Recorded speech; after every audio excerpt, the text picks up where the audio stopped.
Welcome back to 1010's Podcast. I am your host, Robert Priot, and this week we are trying something new because I have a new computer and I have a paid subscription to Zoom, which is ridiculous that we are here. But I have Adam, my other co-host, and we have Dusty, and tonight we're trying having a threesome. Whoa, hey now.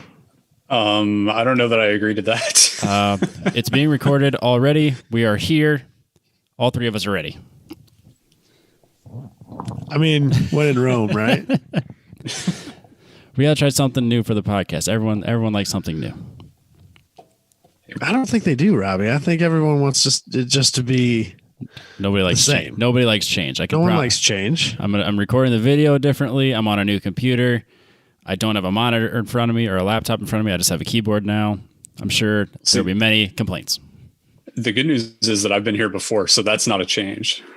That is nice. That way, if something goes absolutely horribly wrong, we can all take the blame equally. So I just want to know, because I see Flatham standing there behind Robbie. No less, I think at least 2 or 3 people wished Flatham a happy birthday on Monday this week as well. I saw that. That's nice. So that's a thing apparently. You know, Now I feel bad because I didn't mention him in my Turbo Dodge GIF. That's fine. You didn't need to. Yeah, if I would have been thinking ahead, he would have had a birthday hat on or something. Oh God! Damn it! Next year, if we're still a thing, next year. Whoa! Hey now. Hat. He's gonna have a birthday hat or a Christmas hat. He's gonna be themed. Especially if you never come back to my house, he's getting hats. Start changing his shirt. I don't care. Is Flatham going to be making the trip to Hallett? That's the question. Sure. It would be funny just to take it with random places, but I don't know how long it would last, you know? Yeah, it is only cardboard, and I really don't want to lose it or damage it. Someone will steal it. It'll end up as like a ransom thing. You can have it back if you send us free shirts. But it's yours. Fuck you. Is it possible to laminate cardboard? That's the question.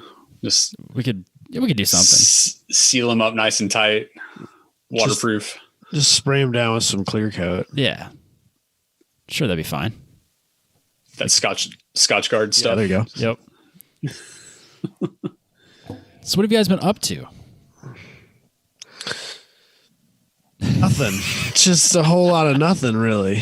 Things are starting to slowly creep back towards like being a thing, but it's still pretty quiet. So this weekend almost felt normal. I think we're going to have an autocross here in the second half of the month. That'll be good. Yeah, so that'll be nice. That one sounds like it's still on and has no reason to not be on. Right. I think we'll be able to do that. That's being held at a drag strip. It's a new venue for us. That's where we tried. That's where we tried and failed. Yep. But they have the ability to do things a little bit differently, whereas we didn't have those luxuries. One of our biggest things that we wanted was not to have to coursework. Yep. And your course options are much more refined or defined when you don't have course workers, because we didn't want to have to be shagging cones all the time. So right, and we also had to go through a separate insurance, whereas they can go through the SCCA, and it's a little easier. No, I think maybe if anything, theirs might be more strict on the rules. Right, but they won't have any surprises the day before. Well, that's fair. They know what to expect. Yep. Yeah. So it should be good though. If people are in Des Moines at the end of the month, they need to definitely check that out. Yeah, it'll be good. Is it going to be on the circle track thing like you guys were planning on doing, or? I think so, if I understand it correctly, and it might change before that. This is a ways off, but it sounded like they were going to use part of the parking lot runoff area, and then use that oval area as well, and then finish coming up the drag strip. Nice. But their course would have a lot more cones than ours ever planned on having. Right. Yeah, when you guys were planning that, I was like trying to figure out a way to come up there and check it out, and like I don't know at what point I kind of gave up on the idea. And then like shortly after that, it was like, well, about that autocross thing. Yeah, it's like, ooh, okay. It sucked so much because We tried so hard. like we were sold out and we were so jazzed on it and it was going to be the greatest thing ever. And we had, all these big hopes and dreams as seems to be the reoccurring theme around here. But, and then the insurance lady like, oh yeah, I got your insurance. I just got to finish up a few things. I'm like, yeah, well, get it to us already. And then it finally showed up and it turns out that there were a lot of rules in there that none of us had expected. And there's a few people who had ran there before. And my guess is they had the same insurance rules because we went through the same person. Yep. And my guess is that they just rolled the dice on it and we just weren't willing to do that. No, we were not willing to take the risk of one car getting stuffed into the wall and then having, oh, by the way, the insurance doesn't cover any of that. Ooh. Yeah. But I know a lot of people have done events locally that same insurance, even like with drifting too. It's like, if their insurance is even close to that, I don't know how they're running. But yeah, hey, more power to them, I guess. I wasn't willing to take that risk. Yeah. Not for the glamour and glory and millions of dollars that you make from the podcast. Yeah, exactly. Keep that to yourself, man. How do you think I got this gaming computer? And our Zoom premium account That I used a coupon for. Well, hey, just because you have millions doesn't mean you have to spend them. Yeah. That's how you stay a millionaire, is by not spending it. Yeah. Even if Robbie was like wildly independent wealthy, I can't imagine that he wouldn't still be super cheap about it. I'd still be buying shit off of Craigslist. I'm not buying that new. Are you out of your mind? I get a half priced. Still be running on tires that you found behind Booney's garage. Yeah, I'm not just going to throw them away. There's life left in those. I'll run the new tires too, but I'm not going to just wait. I'm just not going to waste these ones. I think that's the difference between being born into it and earning it. Yeah, sure.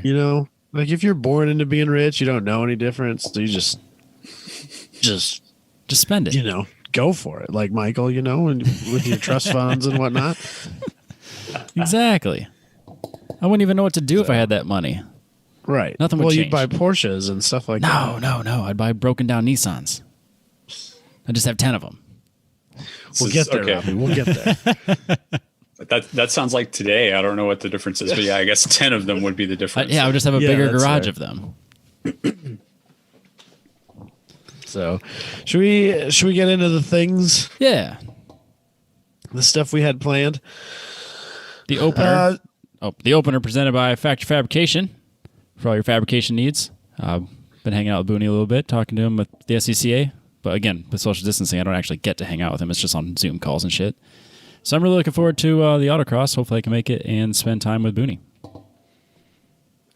Adam. So this weekend I went down to my parents' house again, and new area to us, new car events to us. We can kind of see how this is going. He's got a couple of drag strips nearby him, and one of the things I think is kind of funny when you're driving around a lot of the towns down there, like those are my dad's people. You know what I mean? Small town northern Missouri people? Well, no, there's a lot of abandoned junk cars and a lot of yards there. My dad will fit in well there. He'll do well for himself. We'll have a fully stocked swap meet trailer in no time, knowing him. So it'll be great. But this weekend, a few like 20, 30 minutes south of him, there was a swap meet, and some of the people he had talked to that he's met so far, they kind of promised him that it was worth the time to go. I don't know if those people have just never been to a real swap meet before, or if COVID was kind of hurting this still. It affects their judgment. But it was not what I would call the greatest of swap meets. Did anyone say if it was a normal turnout or was it quiet? We didn't really talk to anybody while we were there. We ran into one person we knew, who was actually from up by where my dad used to live, but this was the first time he'd ever been to this swap meet as well. He was there vending, and I don't think he was having the time of his life or anything like that. But yeah, we didn't really talk to anybody else, so I don't know if it was, a fairly normal weekend, or if it was a little quieter than normal, and we just kind of got the raw end of the stick. But for driving 20 minutes, it was certainly worth that. I wouldn't have wanted to have to drive like 2 or 3 hours to get there like we will for other swap meets, but it was worth getting up in the morning and driving 20 or 30 minutes too. So we didn't buy anything. Oh, neither one of us. That's a really bad swap meet then. Yeah, not even a Hot Wheels car. My son was gifted a Hot Wheels car, so I didn't have to buy one. The guy was like still setting up his booth or whatever, and he's like, "Oh, my dad was looking at something, and Logan was being Logan or whatever, and the guy's like, "Oh, come over here," and so I told Logan to go over there and see what he was going to do or whatever, and the guy opens up this big box and it's full of Hot Wheels, and just take one, and what's your favorite color? And so they picked out one that was red and happened to be like a 70 Buick GSX or something like that. And that was it. Like we didn't buy any, like we barely even slowed down for a lot of them. That's disappointing. Yeah, there was a, I want to say it was a 60 Ford Falcon that was there on a trailer, and the Facebook it was listed on Facebook Marketplace, so I didn't take any pictures of it or anything. And now, of course, can't find my it. Listing is gone, so I can't find it, as is the case, with most things. But they were asking like I think $6,500 for it, but it looked like it was completely finished and ready to go, and had the smaller V8 in it, had a vintage air system in it, was clearly a somewhat fresh restoration. It looked like one of those cars that like you could just buy and drive and then sell in 6 or 8 months and probably not lose any money, if not even make a little money. And that it's kind of cool to see that sort of thing. I don't know why I like that car, but I do. I really like that. It sounds like it might be one of the few people that hasn't been watching Barrett Jackson for the past 20 years. So when we were looking at the Facebook ad, it said something about how the guy was selling it for the family of a friend who had passed away. Oh, okay. So I think he was just trying to get it, moved down the road and get it out of his life. But it's kind of nice. You see those things. It's not that uncommon to find cars that you could probably buy and drive and then, turn around and not lose any money on. But, it was kind of cool to see it. So I sent Robbie a few pictures of this thing. Well, there's only 100 of them in the USA. It's called a Twike or Twick. No, I don't know. It's a Twike. What do you guys? It's a 1989 Twike. I think it's Twike. TWIKE. Like trike, but with a W. Like how a child would say it. And so like how Logan says it. Yeah, it's an 89 Twike. Like it kind of looks like something that a small child drew, like the general shape of it. So yeah. So it's a 3-wheeled contraption. I think the way I read this, it was originally electric, but they added a gas motor to it. So it's electric and gas. So it's a hybrid? That has so it's a 480 volt electric motor, and then they added a gas engine to it, and then they have a 480 volt inverter. So I think that charges, or maybe that runs the motor. Huh. I don't know, man. I can tell you right now, one of those isn't plugged in. There's a harness just hanging. So I don't know how well you can see it, but it's stick controlled. It doesn't have a steering wheel. Like a skid loader? I think it's just one. I think it's more like a plane. Yeah, it looks like an experimental aircraft on the inside is the best way to describe it. I think it's. Yeah, that's fair. I think it's like a rudder stick. Oh my gosh! Isn't that what it looks like? Yeah. And it's in the middle, so either person can drive. Yeah, yeah, it is a 2-seater. I don't know. Like, it's one of those things that, like, if I had the money and I had a really short commute, I might buy it just for shits and giggles. They only wanted $1,000 for it. That looks like $1,000 worth of fun.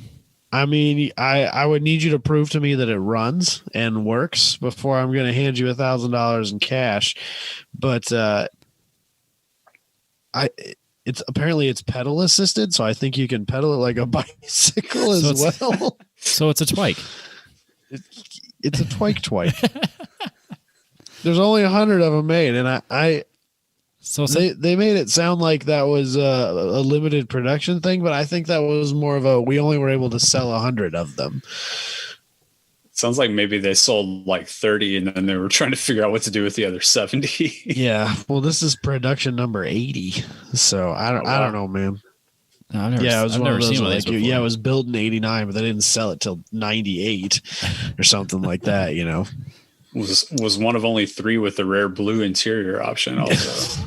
There you go.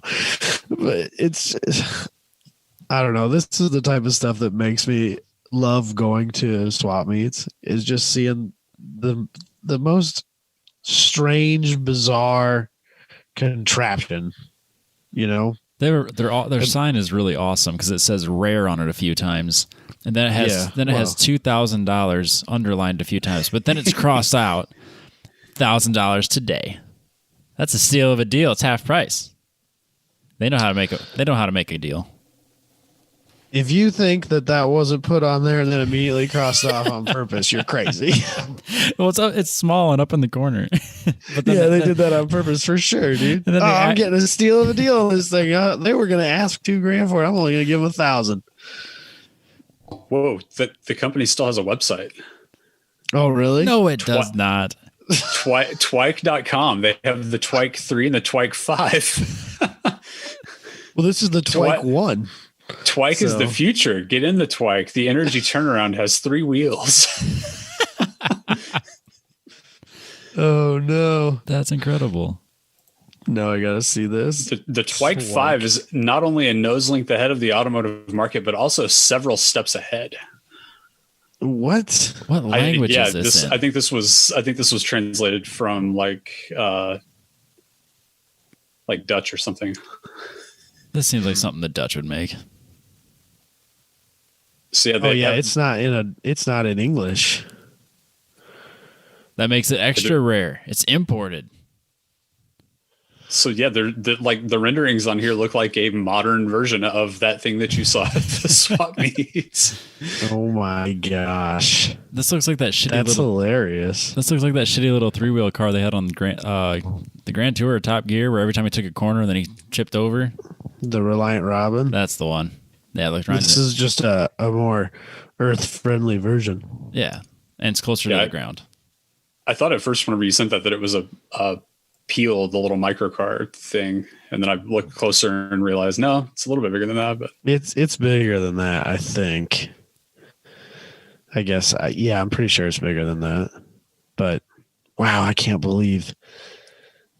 Does 120 kilometers, the new one, does 120 kilometers an hour. You can you can reserve one without a deposit for the 5. Woo. So wait a minute, read the last paragraph on that though. The Twike 5 shall be between 39,900, I think that's euro, and 49,900 euro. That's too many euro. I think that's what that symbol is. Whoa, that's way too much money. Too much. Call me crazy. Yeah. I think I'll get a Model 3. Yeah, you go do that. Holy shit.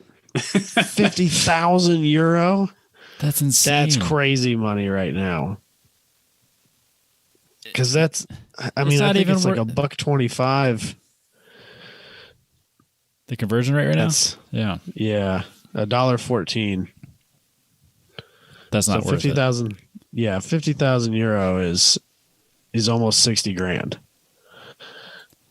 So, you know, it's that or too many monies. You know, it's a Twike 5 or a C8. It's not that, I mean, like they're both mid-engine. And everyone's got a C8. Yeah, I've seen a C8 on the road. I've never seen a Twike. I've seen a C8 on the racetrack. I mean, they're everywhere now. There was one at Gridlife this weekend. I mean, they're everywhere. Yeah, they're all over. If people can afford to race them at Gridlife, they're a dime a dozen. I know more than one person with one. Yes. They haven't gotten them delivered yet, but I do know a few. Well, that's fair. Jesus. A Twike. The shit you find, man. Swap meets. They're great. Swap meets are the greatest, though. That's why I love them. There's always something that just, makes it all worth it. Since the Twike is the car of the future, you should have tried to Venmo them the $1,000 and see what they said. Ask them what their Venmo is. Yeah. Yeah. Is there a cash discount or is there a app discount? The thing came in an older like square bodied dually Chevy. If that tells you the type of person who has this thing right now, he doesn't know what Venmo is. I was checking out the front corner of that in the cockpit picture. That's an OBS dually right there. It's for sale. It was for sale. That's what I told because my dad was like, "You need this Twike thing." I said, "No, I need a dually behind it for sure." I would go with you on the dually. Don't buy the Twike. No, it would have been funny. I'm curious how this person even got in possession of this thing. Because the person that owns that dually is not the same person that owns this Twike. That's two different people. I'm sure that it was probably some sort of horse traded deal or like, I don't know, his wife thought it was cool or something like that. No way. I don't know. There is no way his wife thought that was cool. Well, like in the same way that like someone buys like a Can-Am Spider. That's a fair comparison. Or a Polaris slingshot, maybe. I don't know. It does kind of look like a Polaris slingshot just driving backwards with a enclosed-ish cockpit. Yeah, it's safer than a slingshot. That was just like really, really thin plexiglass and vinyl. I mean, it wasn't. Don't crash in this thing is. It'll keep the debris from hitting you, but the big rocks, that'll go straight through. And more importantly, don't stop in front of anything. Do you guys know what a city car is? Yeah, I think so. CITI car. They're that like really like wedge shaped, like I want to say maybe 70s all electric car. You know what I'm talking about? I'm pretty sure. I'll pull it up just to be certain. My buddy Don. Yeah. Yep. My buddy Don managed to get his hands on one. How? And it was in a garage somewhere in like Clive or some shit. And I'm using this picture. It's a General Lee and some bimbo that looks like Daisy. I'm using that picture. The city car was sitting next to the Twike in that garage. Yeah, probably. But he managed, and apparently it's literally like I want to say a Yamaha electric golf cart that they took that plastic body off of and put the city car body on top of, and then put lights and all that stuff to make it street legal. That's literally what it is. Oh, so it's just a golf cart. It's a bodied golf cart. I suppose it gets you, from your retirement home to your shuffleboard tournament. This was the first, like, air quote, mass-produced all-electric car. That's hilarious. Yeah, so the Wikipedia article says that up until the Model S, it was the highest production number for a North American electric car Jesus. at 4,444 units. What do you think that cost? I have no idea. Too much? If it costs, probably. It has to cost the price of a golf cart. So Plus. yeah. So double it. Yeah, probably. You could get like a lifted golf cart for that price, like a fun one that goes fast. So Don bought this thing and it's sitting in like this little, like one of those prefab sheds that you buy at Home Depot, you know? Yep. He's got it in that shed next to his garage, and his plan is to tear out all the old electronics and batteries and put all new modern day ones in it and turn it into his work commute vehicle. That is the greatest idea anyone's ever had. I love Don's ideas. This is a much better vehicle than the Twike. Oh, for sure. But the Twike has a rudder controller, which is pretty sweet. Yeah, too. but this has headlights, a mirror, and windshield wipers. So I went and looked at the city car, and it's literally just like, it looks to me like it's like EMT, like electrical conduit. Like, it is not crash certified metal that like builds like a, we'll call it a roll cage. I use that term very loosely here. It's a frame. Yeah, and that's what supports the body on top of the frame of the golf cart. And that's it, dude. It's sketchy. That'd be so as I said, just don't stop in front of anybody. Yeah. You're better in front of anybody. You're better off just running the red light rather than stopping in front of the guy in the F-250. Yeah. How far is his commute? Well, he works at the DMAC in Ankeny, so like 3 miles. Yeah, but that road's got like a 45-mile-an-hour speed limit. Yeah, but he's going to put some crazy motor in there, some crazy battery pack in there, and I don't know. Don, wear a helmet. I don't want to see you on a puddle on the pavement. At least wear a helmet. He's going to go talk to the people with the 200-mile-per-hour electric dragster and get some of their cast-off parts. There you go. If it's a golf cart, can you just drive it on the sidewalk?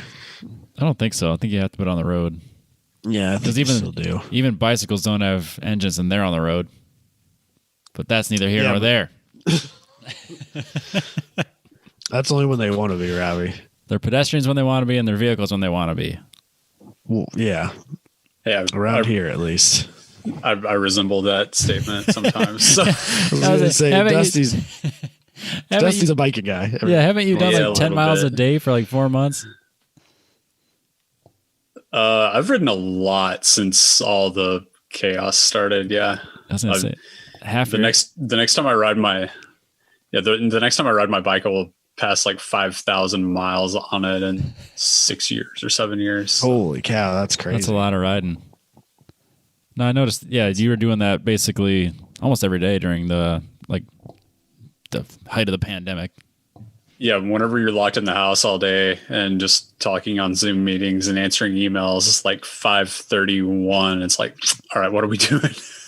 We got to get out of this house. Gotta get away from everybody. Just no technology.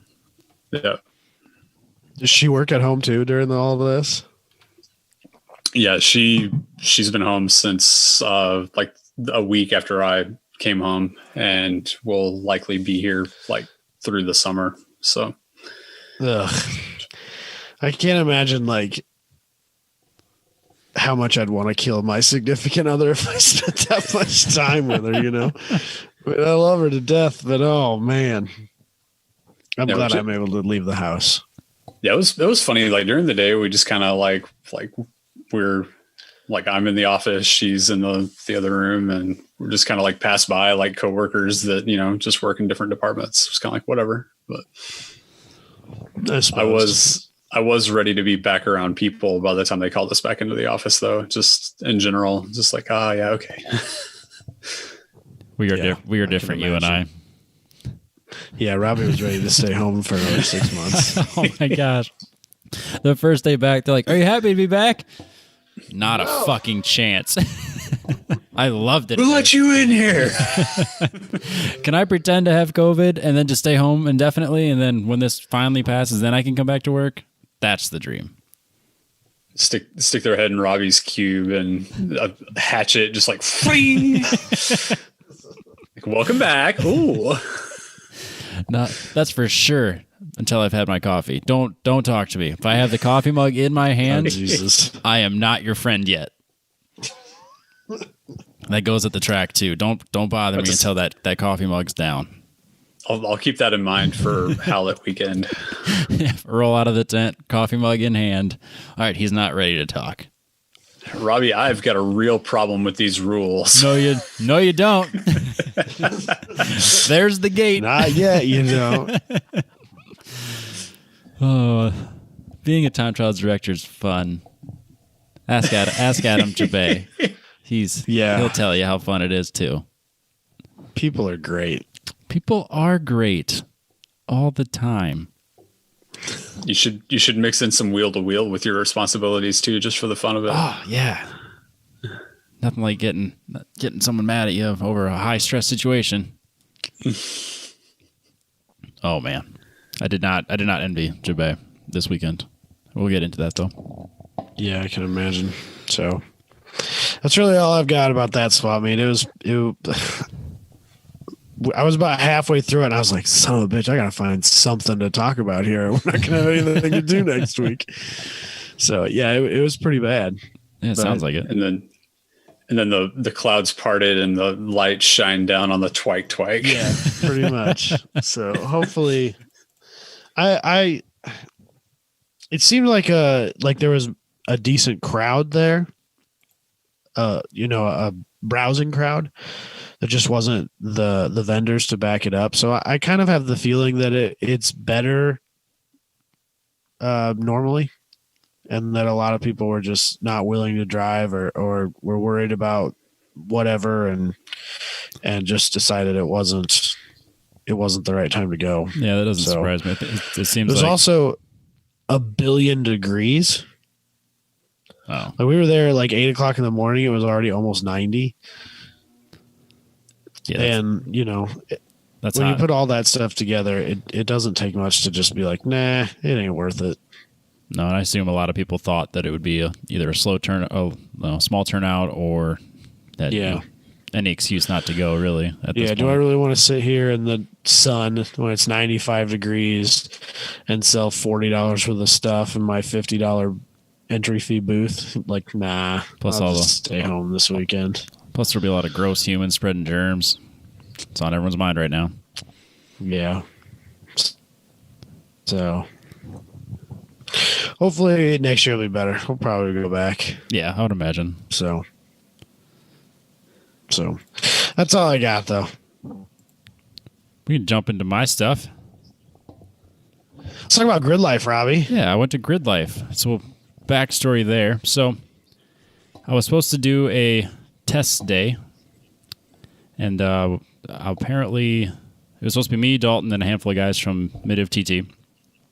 And then on the Friday before last Monday, I don't know what date that was, doesn't matter. So anyways, I'm texting Eric. I was like, hey, are we still doing that on Monday? No one's really talked to me. And he goes, I think you and Dalton are the only ones with cars that are running. And I'm like, well, the 240 is not one of them. So maybe we should postpone it. So then I'm texting Dalton while I'm at work, and he's like, there's still tickets available for Gridlife. I was like, no, there's not. Yeah, there is. Oh, okay. So we went from doing a test day on Monday to scratching that to let's go to South Haven, Michigan for Gridlife. All within a matter of a half hour on a Friday morning while I'm still drinking my coffee. I feel like this is why I get along with all of y'all. It's such a Dalton thing. Yep. But for sure. But then it's like I was going to use the test day to shake down the Z because the 240 is out of capacity for another few days. And I think we talked about on the show on how I thought that I figured out why my steering wheel was funny. And if anyone was listening that knows a lot about steering racks, they know that I don't know shit about steering racks. I think that's fair to say. So as I took it out, tore it apart, rebuilt it, replaced all the seals, replaced the bushings, and I don't think there was really anything wrong with my steering rack besides the fact that it did leak and that the lines that go from, the lines that connect the rack to itself, those were all pinched and broken and shit. But I think I figured out. Why my. Can you see this? I think I figured out why my rack acted the way it did. It's because this bushing came apart in 4 pieces and wasn't doing a damn thing. So where is that on the rack? So this connects. Is that the bushing that holds it to the frame? Yes, it is. This is one of the bushings that holds it to the frame. The other one was in slightly better condition, but this one is whenever you turn right, it goes. Eek. Whenever you turn left, it goes. Eek. The entire rack would shift back and forth every time I take a turn, which is why it wouldn't self-center again. So I think a $16 bushing was really all that needed to fix, but it was gushing fluid all over the place after this last event. So it got a refresh rebuild, which really wasn't hard at all. And then the only issue I ran into is that when I realized I had to replace those lines, they don't sell the hard lines anywhere unless you go get them made. But they sell these like high pressure flex lines that you can get, because I love those. Then of course I order those. It takes a week and a half to get here, or a week to get here, and they show up and I'm missing 2 of the 4 fittings. So now I got to wait for those other 2 to show up. Otherwise, that would have been back. Yes, would have been back together on Monday. So it's in there, waiting on 2 fittings. Should be ready for a test drive by the time this episode comes out. But that's why the 240 wasn't going to make it to what would be now Gridlife. So yeah, Dalton texts me and just talks me into it. He goes, "You should go." Okay, I guess we'll shake down the Z at Gridlife in front of a bunch of people that are really good at this. So the Z was definitely not competitive and was definitely not ready for the track. And I apologize to Adam Jabay for ruining your track day. I was not the only one to ruin your day, but I was one of the first ones. It wasn't even the worst from what I've heard. It wasn't even close to the worst. But yeah, so we got there, got the Z all situated, got the stickers on it, so it looks all legit, like it's a real race car, even though it's not. So then the first thing I do, we go out for a first session Saturday morning, and I'm just kind of getting a feel for the car. Again, this was set up for a track day, not a test day, not a competition day. So I mean, I'm running the shit rotors that I got. I got Stop Tech sport pads on it. I mean, I'm used to the R16 G-Lock pads. Apples and oranges here. I'm sure. So these are like one step above a street pad. They're okay at best. I mean, does it have the Brembos or just the base brakes? Single piston calipers. Oh, even the single piston. Nice. Yeah, they suck. They're like the rears and the fronts are like the same size. Small. I can't imagine that's what he ran originally, was it? No. When he had like really good aftermarket brakes. He had the OS Geiken limited slip. So like when I bought it off of him, it was basically everything he had in his garage went on the car just to get it rolling. And I knew that. So I just put it back together to see what condition everything was in, run it out was for a while, and then decide what direction I wanted to go with the car. And then based on like classing and stuff like that, then start buying performance stuff. So like, a limited slip eventually was going to come no matter what. But like, let's say I was only allowed to do a certain type of brake for whatever series I decided to go in. I wasn't going to spend, a bunch of money to get a really nice brake set and have it completely handicap what I was trying to do with it. So get out the first session. I feels fun. I'm just getting a feel for it again. I've never driven a car with ABS on track before. These pads are not great, so I'm constantly like pussyfooting it into a brake corner, like because I don't want to lock them up because I'm so used to the 240. So then I'd kind of push the brakes and realize, no, push the brakes. And then take the turn all funny. And then after the first corner, I realized something doesn't feel right. So I'm just kind of getting around the corner. I was like, I felt like I was spinning my tires through the whole fucking corner. I was like, well, they're RS3s. They're not, I knew they weren't going to be competitive. They're old as shit. Are they really that hard? Am I spinning tires the whole way? No, it can't be. You don't make that much horse. No, I can't. I mean, there's no way. So then I get, like I'm getting through the corners going, well, this kind of feels like that time when I burned up that clutch. Am I burning up my clutch? Just, like put power down, revs to the moon, but doesn't go anywhere. Well, no, I'd smell that. So by the time, these like my thoughts as I'm going through the first lap, getting to the hot lap, I was like, well, I guess I don't know what condition this limited slip is in. By the time I get there, I'm going down the front straight, take the first turn, go into turn 2, and all of a sudden, I'm on ice, sliding into the grass, smoke everywhere. I blew a line off my oil cooler. Oil down the track, oil down the car, killed it, obviously. And then I just sat there and waited for the session to end. So this was first lap? First hot lap. The Okay. second time I saw the second corner. Okay. So that's how we started the day. And again, sorry, Adam Jabe, for ruining your track day. Because again, his driver's meeting, he's always like, I want safe, clean driving. I don't want to do a lot of pulls. We have an hour built into the schedule. Let's not use it. And his old buddy Robbie used it right away. But luckily the rest of you guys are really good. The guys that they use at Gridlife are awesome for like pulling people out and getting the track back up and running. I mean, granted it was just one line, so it's just a quick line of oil, so it really didn't take much to clean up. Unlike later in the day when someone threw a rod through a block and they took 6 bags of oil dry to clean it up. Mine was nowhere near that. So get it in, realize that it's just the oil cooler line. And it's just the sandwich plate style, so I can just take all that shit out. So then Dalton and I are scrambling to get the oil cooler out, run to Walmart, get some oil, dump it back in, fire it back up. No drips, no nothing, no knocks. I mean, everything sounds great. Pressure's good. So no damage. I was like, all right, well, let's run it. Then we go out for the second session, and again, slow as shit. Feel like I'm spinning tires. Come to the conclusion that this viscous limited slip is absolutely shot and is acting like an open diff as soon as I put any sort of power down. So unless I'm going in a straight line, I'm only spinning one wheel. So if the steering wheel is turned at all, the wheel that has no weight on it is just sitting there spinning. So I was doing like 2-minute laps behind the fits. Just I'd catch them in the straights. We'd get to a corner, they could handle it and turn the corner, and I'd sit there and let's just say I do it correctly and I brake to the apex, go to the throttle,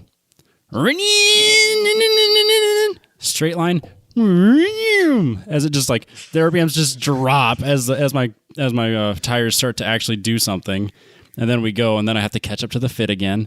Then we get to the corner where they can take it, and I just have to sit and spin. It wasn't that fun watching the fits run away from me. But hey, somebody's got to get last place.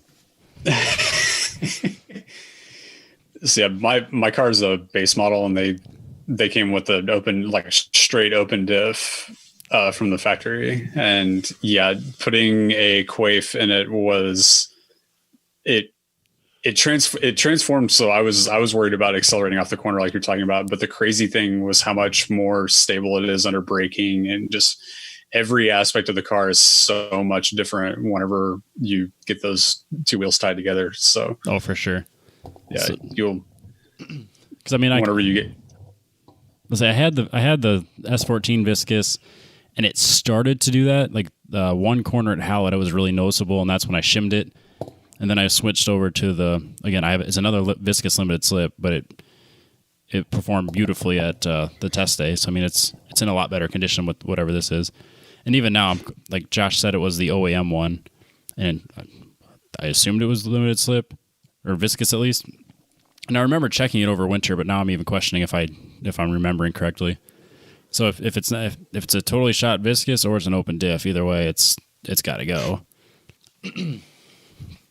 So if it's viscous, I'll probably just shim it if I want to do anything with it. Otherwise, if I don't plan on taking it on track it again this year, I'll just drive it as is until I decide where I want to go with it. Because, yeah. It's probably worth shimming it at least for the time being, isn't it? Yeah, because it's like a $16 shim and like an hour and a half of my time. It's no big deal. Right.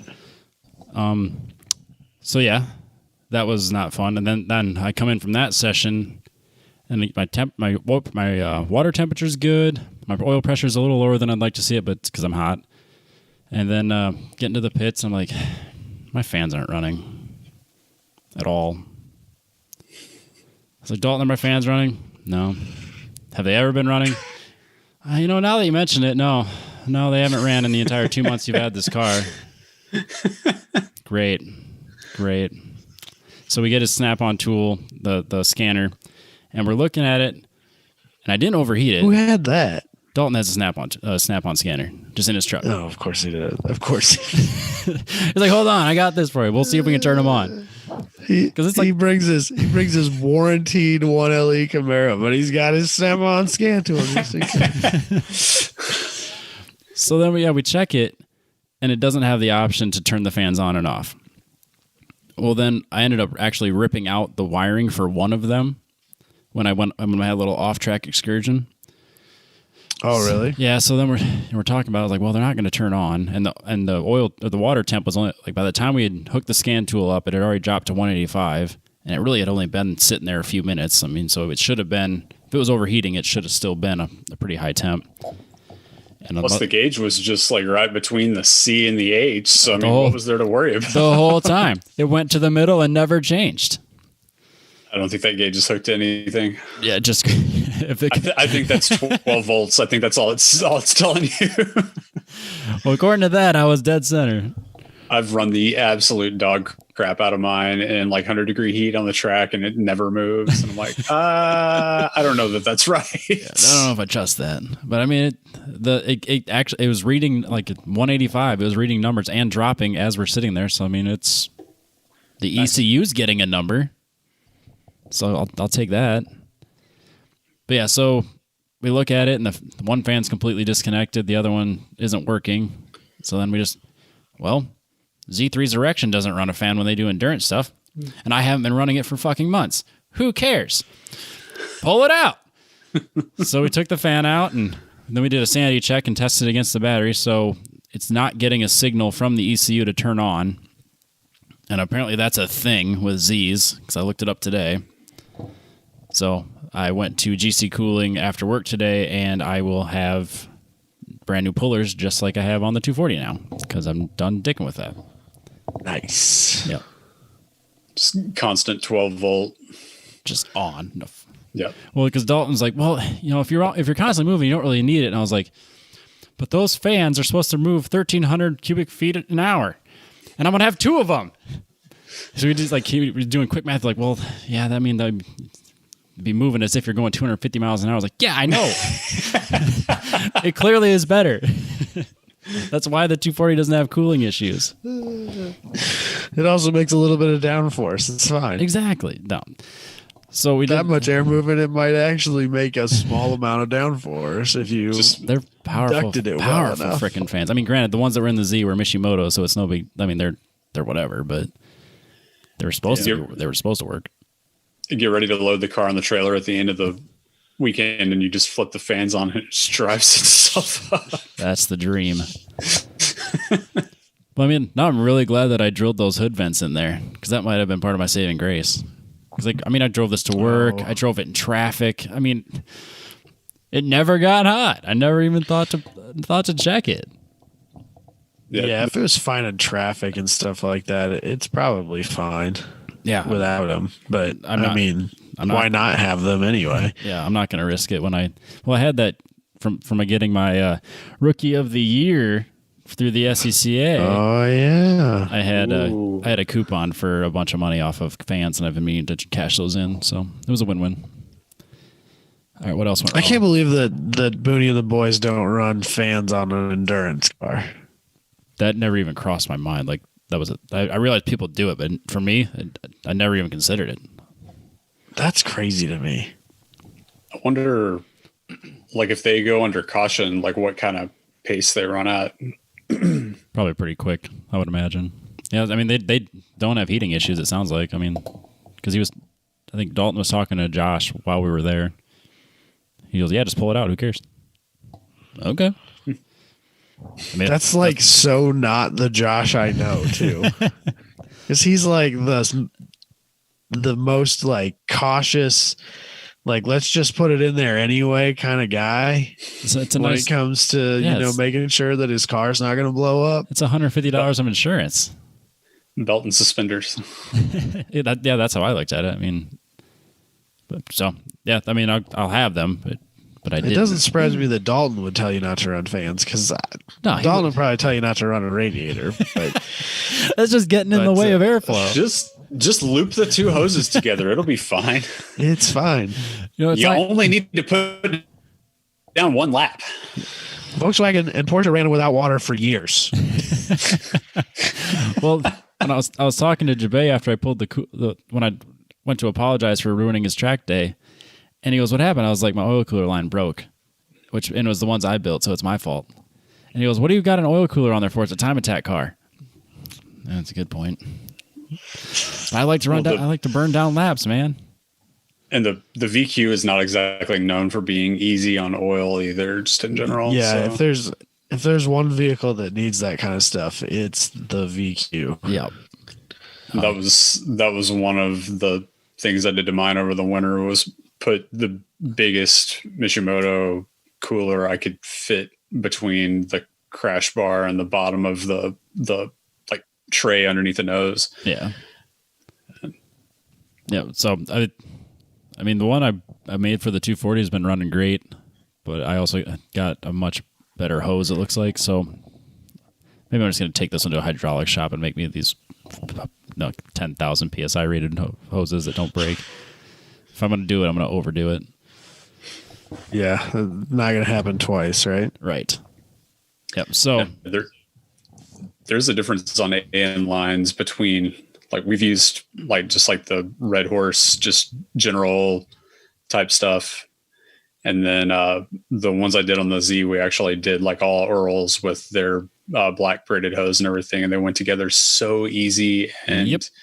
I'm not going to say anything about the status of any oil coming out of them, but yeah, I was pretty happy with the results. Yeah. The one on the 240 I used, was it anfittings.com or whatever the heck, like whatever website it was. I mean, everything went together great, no issues. I mean, it sealed really nice.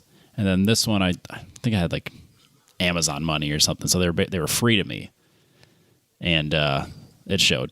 There was definitely a quality difference for sure. And what was weird though, like it wasn't like it blew out and just like sprayed the hose all over the place. It just like it's like the hose failed, so it was like all wobbly in one spot, and that's where the oil came out. So I don't know if I damaged something when I installed the fitting, but yeah, it wasn't like it just burst the hose. It was just like one spot had like a soft spot, and that's where the oil was coming out. So I don't know. It was weird. And then you remember how I replaced that wheel bearing just the other day? Okay. So then the last session, I'm going through and I torque my lug nuts between every session because I don't trust anything on this car right now because everything keeps fucking breaking. So I'm double checking everything. I'm torquing the lug nuts between every session, and I go out for the last session of the day. And I get a few laps in, and then all of a sudden it feels kind of funny, just like something's banging. All right, well, I'll bring it in, and I like as I'm coming, I'm just like whop, whop, whop, whop, whop. Think like it sounds like something's like bouncing off the bottom of the car, like the exhaust is hanging or something, but the exhaust is not hanging. So I get back to the pits. I'm looking at it. Everything looks fine. Nothing's dragging. So I take it around for a quick spin around over by the shop and the camping ground just to get a feel of what the heck's going on. So like I'm hanging my head out the window like, where's that noise coming from? And I could see the back wheel just doing this. Whoop, whoop, whoop, whoop, whoop, whoop, whoop, whoop, whoop. Like very obviously just flapping in the fucking wind. So apparently when I installed my ARP studs, I didn't quite seat them. We're talking like a fraction of an inch, fraction of a quarter of an inch. But it was enough that the lug nut seated itself, but was now loose. I mean, I still had like an inch of thread, but it was definitely just flopping in there. So I thought for sure I'd ruined a brand new wheel bearing. No, I just needed to tighten everything up again. Well, I think they're seated now. But it could have been like one of the fits had that happen too. Like it's the first time on track. They had just put brand new studs in and the wheel fell off first session. Oh, geez. Yep. Broke 2 of the studs. The other 3 were fine and the wheel just literally just fell off. So they go out there, jack it up, throw the wheel back on and drive it back into pits. It was the weirdest thing. It's a fit. Yikes. Couldn't they just have somebody like hang off of one side of it and Just balance it a little. pick it up like a clown car? I think that's how they changed the tire on track. They just had a bunch of people come out and lift it and throw the wheel on. Go quick, put it on. That's funny. But I know this because he was in front of me because he was faster than me. That's very sad, Robbie. Well, so that we can talk about my last session, which was be Sunday morning. Then we can talk about the rest of Gridlife. Last session, I go out. This will be Sunday morning. Everything in my eyes is fixed. We're running good. Go out for a few laps. All of a sudden, it sounds like my entire exhaust fell off. Just loud as shit. I'm like, what now? And I come in, and literally every bolt from the header to the exhaust gone. So I'm just open headering it with my exhaust dangling on the fucking ground. I don't know. I don't know. Now you're this, being that VQ guy, Robbie. I know. At this point, It just wanted to be straight piped, and you put a muffler on it. and a muffler and a resonator. So I mean, I don't know if it was just because I had the wrong bolts, but yeah, they like I don't know if I hit something, they broke them, but yeah, they just literally all just came out. It was just hanging there. So everything I don't know. Everything on the Camaro, the header flange bolts, we have to double nut them because they will be gone in no time. Yep. So yeah, everything on that car is solid mounted, so everything needs to be double nutted or Loctited or triple lock washer or Yep. Yeah, I went to AutoZone today and I got the exhaust flanged nuts and bolts that have the teeth on them. Hopefully that helps. I have to red lock the motherfuckers. And then like drive it and heat cycle it and then torque them and then drive it and heat cycle them and then torque them again. Yeah. Yep, definitely. I mean, it's such a minor thing, but then it was like, Sunday morning and I'm looking like, well, I could go into town, scramble, get this together, do another session, break something else because I'm batting 1,000 at this point. Maybe make it back to the trailer. And then maybe if I'm feeling ambitious, scramble to get whatever that is fixed. And then I still have a 7-hour drive home. So I'm just like, you know what? I'm done. I've reached my boiling point. The exhaust falling off, that's where I'm drawing the line today. This is enough. It's about the time I've spent wrenching versus the time I've spent driving. I'm done. Loaded it up. I told Dalton, like, you don't have to leave. You have a running car. You have 2 more sessions. You can stay at my house when you get there. I don't care what time you get there. You don't have to leave with me. That's fine. He goes, no, man, I don't want to take overtime or PTO tomorrow. All right, man. So yeah, we ended up leaving early. But everything else was like super fun. It was nice to be back with all the Gridlife people while they did our best to social distance. But yeah, I mean, they had masks mandatory when you're outside of your pits and for the driver's meeting or basically if you were out and about, you were supposed to be wearing masks. I mean, people did a decent job of that. Like if you saw somebody with masks, people were more respectable about putting theirs on and just respecting everybody else's personal space. But of course, it was like I was wearing my free hug shirt. Everybody wanted to like, hey, am I allowed to? I'm like, well, I'm here, so I think I'm really not too worried about it. So they're like, come here, hey, man. how's it going? Nah, we just elbow bump. Nah, we just hugged it out. Fuck it. Yeah, if I'm willing to travel 7 hours to go spend time with hundreds of people, I'm willing to take that risk, I guess, which is probably irresponsible. But I think that Let's be real here. Robbie's girlfriend works at a hospital, or wife works at a hospital, so that's where it's coming from anyway. if the odds of me not have already have it is pretty small. I mean, if I'm getting it, I had it 2 months ago. I mean, realistically. Yeah, there's a good chance of it. Yeah. But, I mean, the event was cool. I can't believe they didn't sell out. I mean, it was a pretty full paddock. Everyone was spread out. But you could definitely tell that it had been a long winter and everyone was ready to get back on track. The GLTC races were really competitive and fun to watch.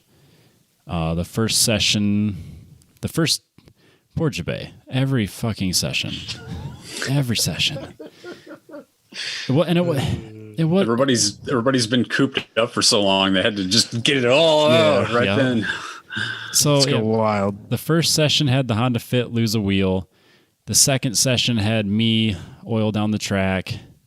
The first GLTC race ended halfway through the race because somebody put a window in their block, it was so crazy because they're going. 10 cars went off. Yeah, so they're going past turn 4 to 5.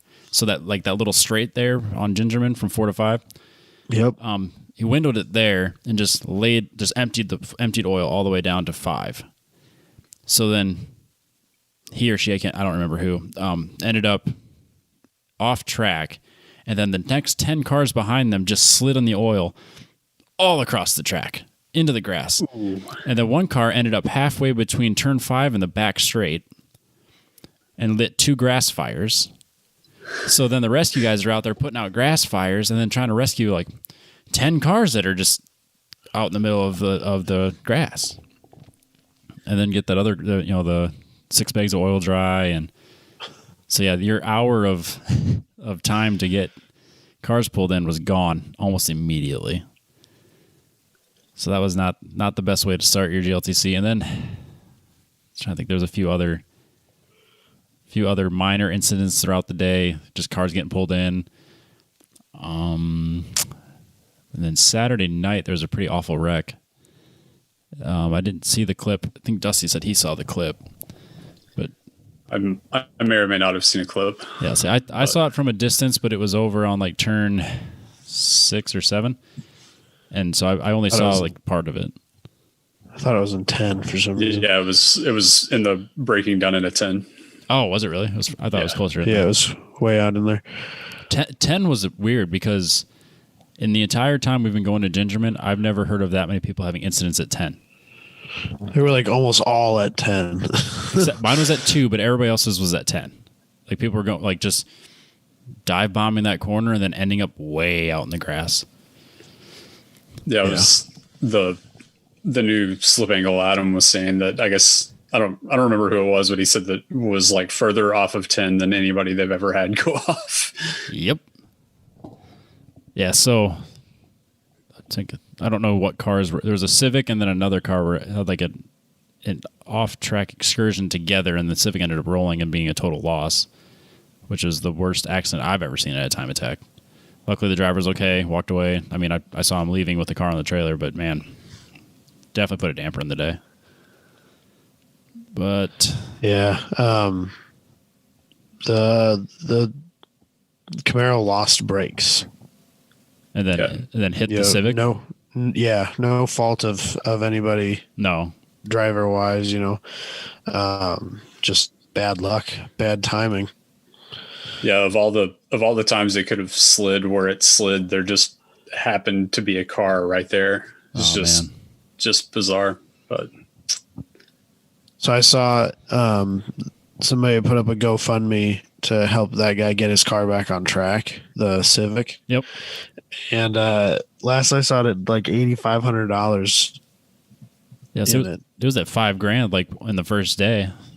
Yeah, so that's pretty cool. That's all the community. Yeah, that's a lot of support right off the bat. So I mean, he'll be back out. That's very cool. Which is great. And then it's a super clean little Civic. Yeah, I have a soft spot for the hatchbacks like that. Yeah. Yeah, I get that. Yep. It was a nice car. Yeah, there was a white one running at Super Lap that every time he went by, I was just like, man, damn it, Adam Jabay, you're just giving me bad ideas to want to go play with Honda stuff. You know, Dusty, that would be an awesome GLTC car. Yeah.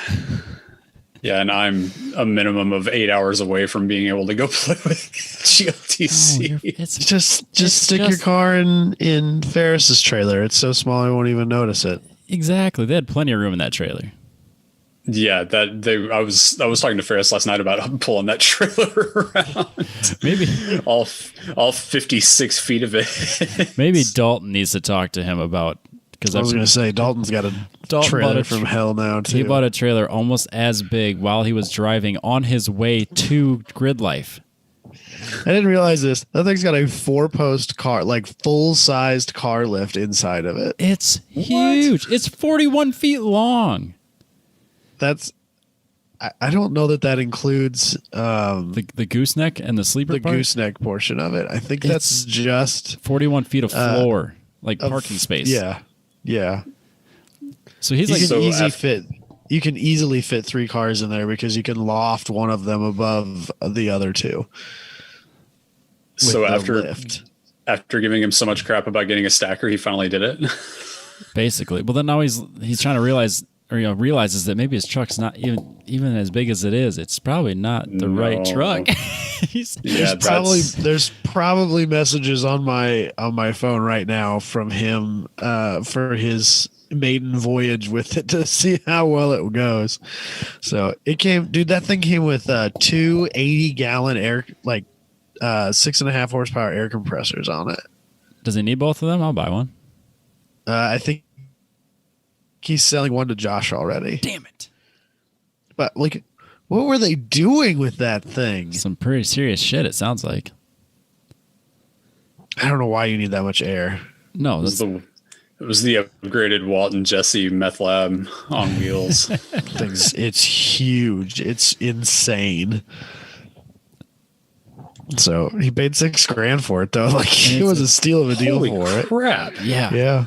It was cheap. No, he just Got it on an auction. Doesn't have a way to drive it now. You just buy a truck. It's fine. Yeah. That's what financing's for. I mean, yeah, you can get 0% for 84 months right now. So. Exactly. I don't know that I don't know that even like if you bought like a brand new like 3,500 or equivalent, I don't know if that's even really enough for that trailer. He needs a dually. I think you need to get up into like big boy trucks. like F450 type thing. Yeah. Yeah. Yeah. At least you got to just get the toter to go with it now. So, well, that's what we're pushing on him right now. I'll bet in the group chat I have with him, there's probably been 4 of them sent today. Perfect. One of them was $500,000, but it's fine. I mean, if the man can afford 2 race cars, well, we what's said $500,000? Since you got such a good deal on the trailer, you got to up the ante on the truck. Yeah. You know, it's easier to finance a truck. You got free money burning a hole in your pocket. Yeah, exactly. Buying a stacker for that price. Yeah. So yeah, it's a ridiculous thing. It's huge. And then Ferris shows up with his insane twin turbo, 850 horsepower track mod Corvette at the wheels, 850 at the wheels. At the wheels. It's important to clarify that number whenever you say it in context because somebody might not understand. Like, no, that's at the wheels. At the wheels. Well, he shows up, and I'm like walking around looking at it because I'm finally getting to see it in person because I've been stalking him for months on the internet. And it's true. This is the first time you've seen that car, isn't it? Yep. So I didn't think about that. Yeah, Dalton's talking to him because they've met before, and I'm just kind of lusting over the car, and it dawns on me, it's in track mod. Not unlimited, track mod. Oh yeah. I'm like, no, this is an unlimited car. Nope. No, it's an 850 wheel horsepower track mod car with the sequential and a dual element APR wing and Kumos and it weighs 2,800 pounds, I think, or 2,600 pounds. Yeah, I don't I think remember that's which. what he said. Yeah, 20. Like I think like 2,850. Yeah. So needless to say, he broke the track mod record by like 3 seconds by the time it was all said and done. Easily. Yeah. In his first 4 fucking laps. And on his first trip to Gingerman. He's never been there before, and he's like, I'm just going to show up and break the record by 3 seconds within 4 laps. That's insane. Yeah, that's what he does. Well, didn't you say something like, yeah, but it's got 125 in it with some seat time? He's probably right. They're just scratch. I mean, that's literally he's done like a test day with it at our local track here, and yeah, that he has like no time in the car with the turbos. There was no traction control on his fastest lap because they couldn't just get it to work well, so he shut it off. Said, "Screw it, I'm just gonna go for it." Yep. And he's gonna ride the snake. Yeah, because he said he was fighting it. He kept switching on and off.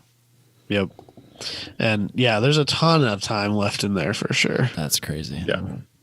Yeah. So they did a Motec management system on it, so it's got boost by gear and traction control and all that stuff. But it's still realistically, it's crazy how much is still just Z06 stuff. It's got good brakes and the sequential and the twin turbo, but it's nothing crazy exotic for the suspension or anything like that. It's just, aren't they like Penske's?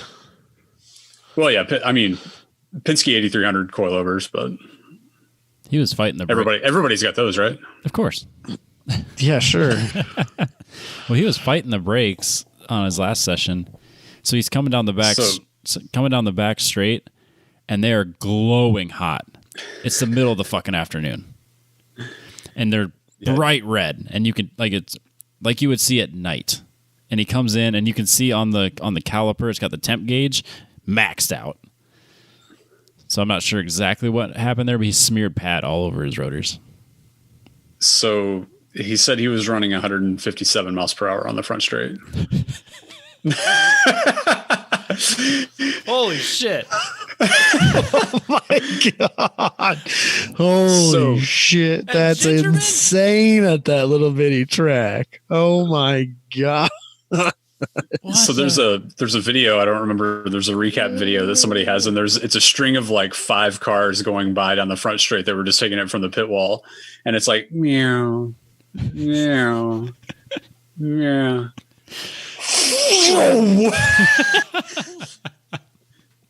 I texted him. I was like, go to 12 minutes in this video and watch this insanity. He was like, what is it? I was like, it's your car. Good God.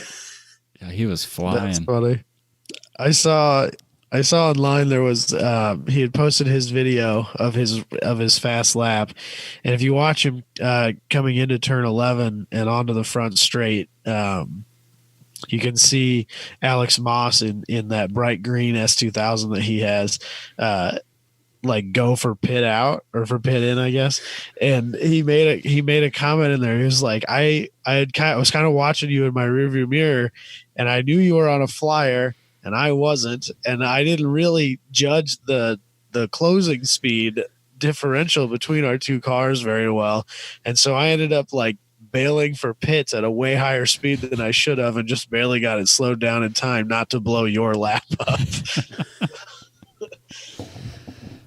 So yeah, that car must fly.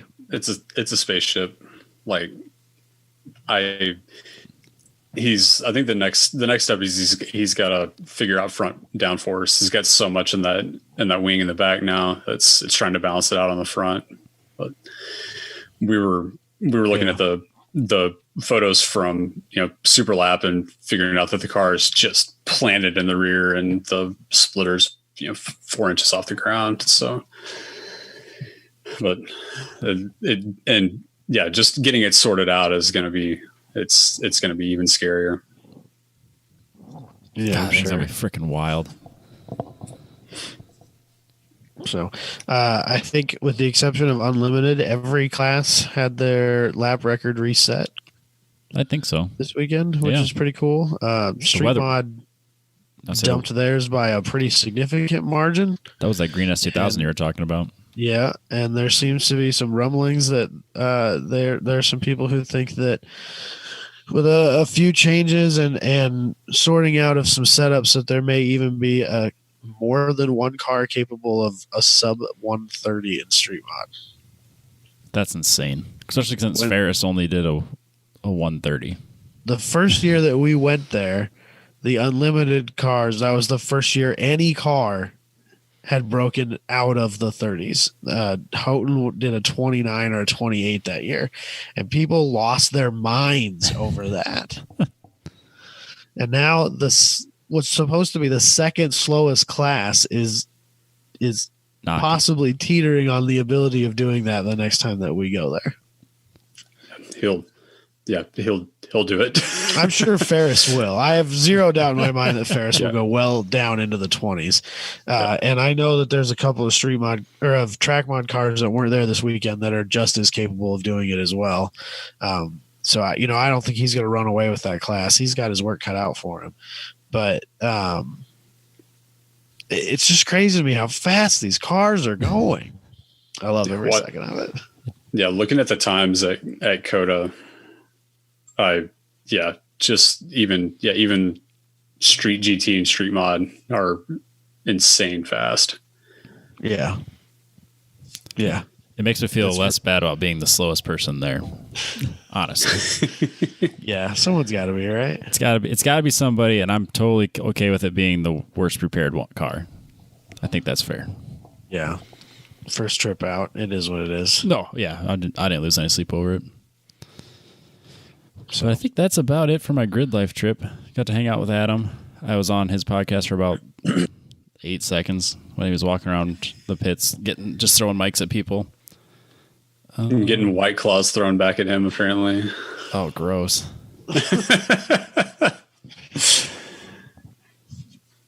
Yeah, I don't get that one either. No, I'm not drinking that shit. I was drinking hobby refreshers, though. Yeah, whenever he talked to you, it sounded like you were trying to figure out what was happening. Sort of, yes. That's kind of the way you always, especially with the group of people that I'm pretty sure he was with. That's kind of the way you always are. That's just like par for the course at a Gridlife event, especially with Matt and his buddies. Well, yeah, I'm sitting there hanging out with Matt Williams, and we're just like, one of us, the guys that does photography, has like a book he just printed up with like everything he did last year. And I mean, we're talking, it's like, it's an inch thick, and it's like a coffee table book. And we're flipping through it, looking at all these pictures, and then they're reminiscing about the past Gridlife events and other things he's been to. And then Jabay walks up with his mic. He's like, "You want to do a podcast?" And I'm thinking he wants to do like a whole show. He just hands me a mic, and we start standing there behind everybody next to a speaker doing a show. Like, I thought you meant a show, not a conversation in front of a speaker playing music. All right, whatever. It was the interlude between the interviews is the best part, with him just talking to himself walking through the pad. instead of stopping and making he just keeps walking and just talks to himself. Yeah, it's straight stream of consciousness. It's so funny. I haven't had a chance to listen to it yet. I'll have to do that. But I think that's it for Gridlife. I had a great time while now having not a great time. But I don't think I'll be at anything before Alpine Horizon. So I think I got Jess on board for taking the whole week off, going out to Colorado, and then making sure we're there. Oh, sweet. So I'm in. Nice. Dusty's going to be there too? Possibly. You're also going to be at Hallett at the end of the month. Yeah, Hallett's a definite. I want to go. You're bringing the Camaro? Yeah, so I learned my lesson last weekend. If we want to, yes, we do. Let's talk about it. Absolutely. If we want to transition stories of Z misfortune, we can. Yeah, move let's to my talk Z about misfortune. more broken Z's. Let's do it. Yeah. So I took off to go to the Time Trial Nationals. It was at Eagles Canyon down here in Decatur, and I hadn't. Sorry, I don't mean to interrupt immediately. is that the new course? Did they just they just repave it?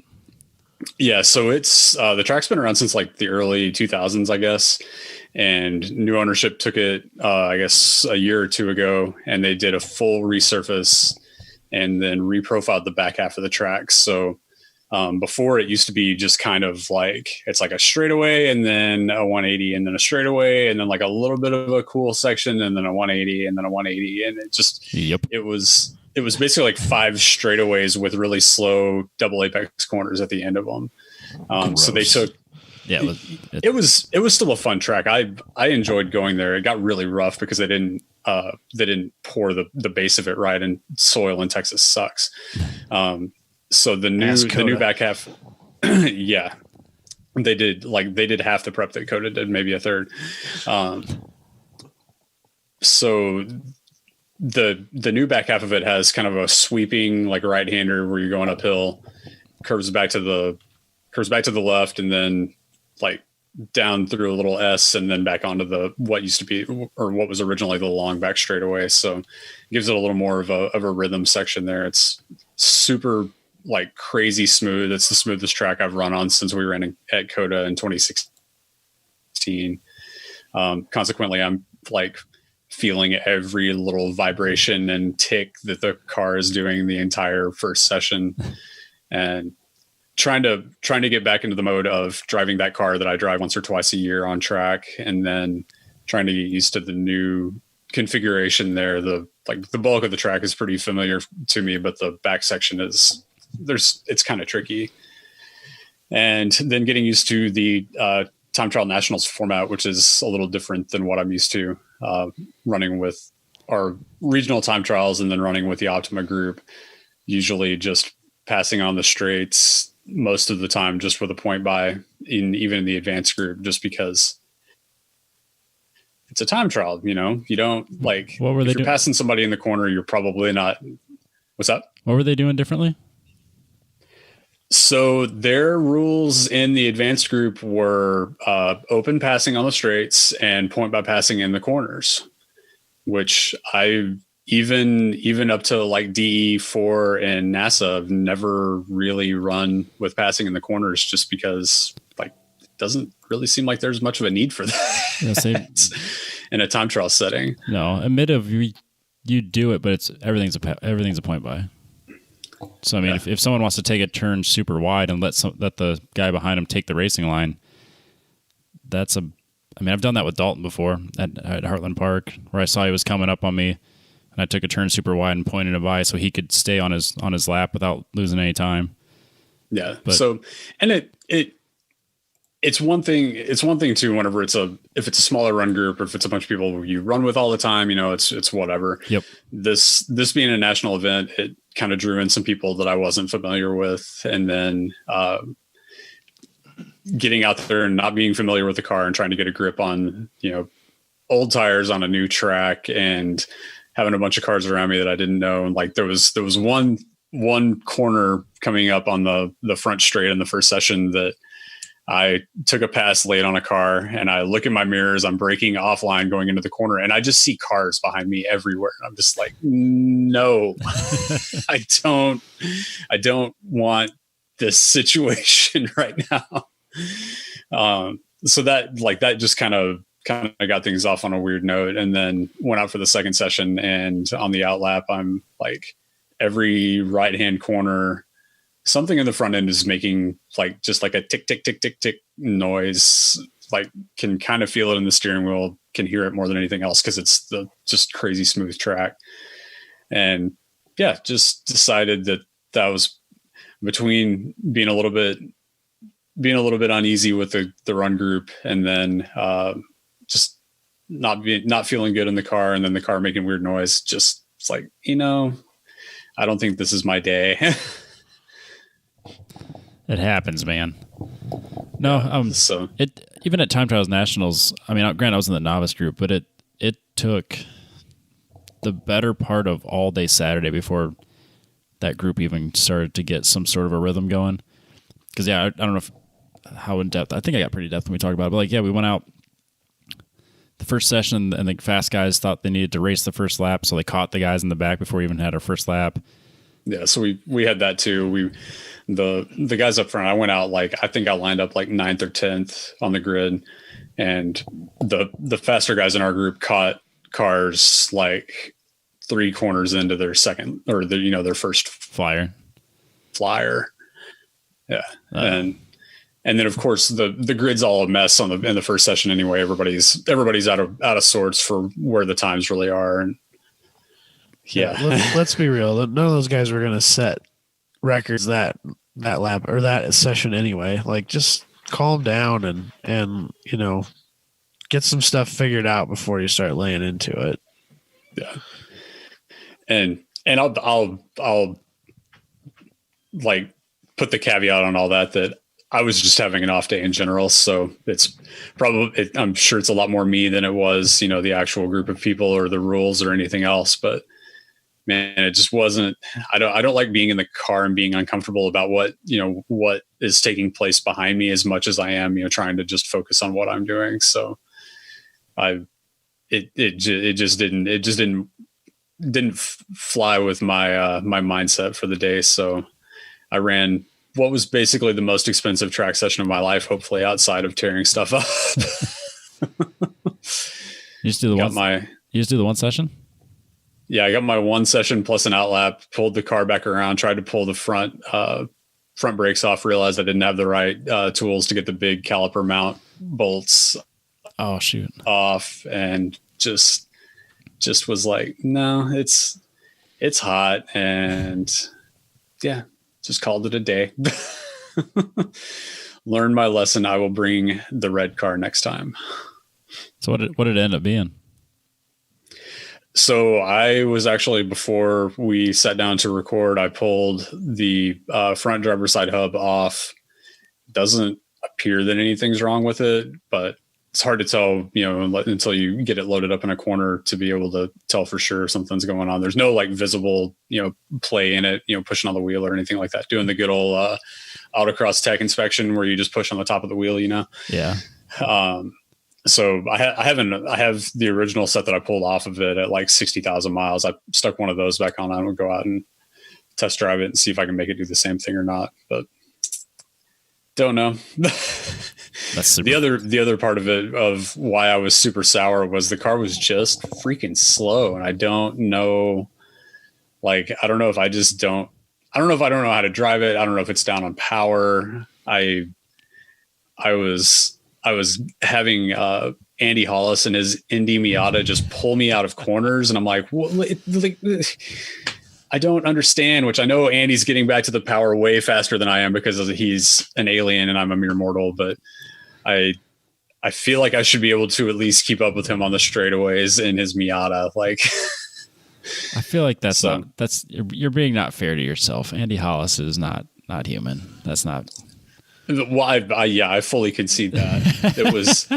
It was very fun following him around for a few laps in that session. Yep, I was really excited to meet him at one lap, but I haven't had. Obviously, it didn't happen. But I was looking forward to that. I've seen him on the internet talk a lot of shit in the one lap group, and that's been fun.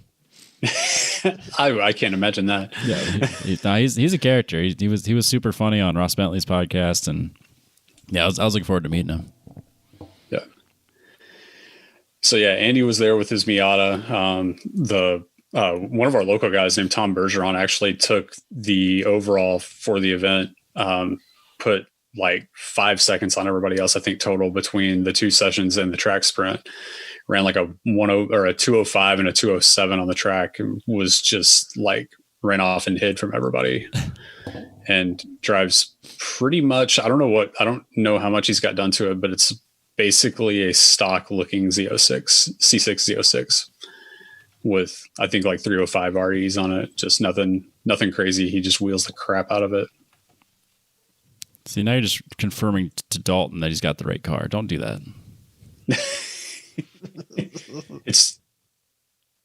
But his is gray though. Tom's is gray, so totally different. Maybe the same, yeah. And Ferris's is black, so car. yeah, it's the orange that's the problem. Yeah, for sure. Well, at least if he hadn't painted the roll cage to match, that might be a different story.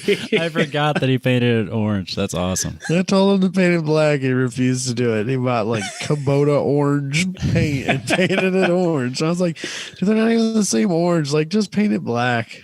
But I got outvoted on that one. That's hilarious. Yeah, I haven't seen it since it's been caged. Yeah, I haven't yet either. Hallett. Just pictures. See of it at Hallett. So, yeah. In his monstrous semi-trailer. There's not enough room at Hallett for that. Where the fuck? Now you know how JB feels when JB pulls in. Yeah, JB took, like, you know when you come into Gridlife or Gingerman at the driver's entrance? Yeah. Then you immediately turn right, and then there's that you take the road straight to like what would be Grid. Yep. So they parked that JB's trailer there, which basically went from the entrance, and his pit went almost all the way to the entrance to the Grid. And then the only other person between him and Grid was Dewey. Yep. That was it. That's about right. That's all the room he got. Like, but it worked out though, because he brought his wife, who brought her BMW, right? Yeah, BMW, and then his kids, and they had like a bouncy house going. Like he had like this whole deal. It was way cool. And then I'm just in the middle of the pit sitting under my that's tent. Hilarious. It was the JB Funland. Yeah. But even he was fighting with brakes too over the weekend, because the ones he wanted, or I don't know if they were just pads or if actual brakes, were hung up in Chicago because of civil unrest. So he literally drove past them to get to Gingerman and couldn't use them. And I know that sucks. I know Gridlife had a hard time getting transponders because of the same thing. Like, stuff just got stuck in Chicago. Yeah, which is too bad. But we live in a weird time, man. We do. It's very weird. Yeah, I can't wait to see what happens next week. Yeah, we're on like a 3-week cycle lately. So we've kind of hit a lull, and now something's got to pick up here in the next few days, don't you think? Yeah, it's time for something new. It doesn't have to. It does this year. It does this year. It doesn't though. We can just chill the brakes. Just chill for a minute. Yeah. So, what did you think of the track sprint? I didn't get to run it. That's right. Sorry. Yeah, I literally. I didn't mean to bring that up. I didn't mean to be a dick about it. I'm kicking myself now that I didn't like try and fix it, but yeah, no, I get it. So I know some of the, I know Andy, and then Doug, Willie, and Matt Givens were there that are also one lap guys. So I know they were excited about the track sprint because they were going to be running one of the crossover sections in the middle that I don't think anybody else has really run that much.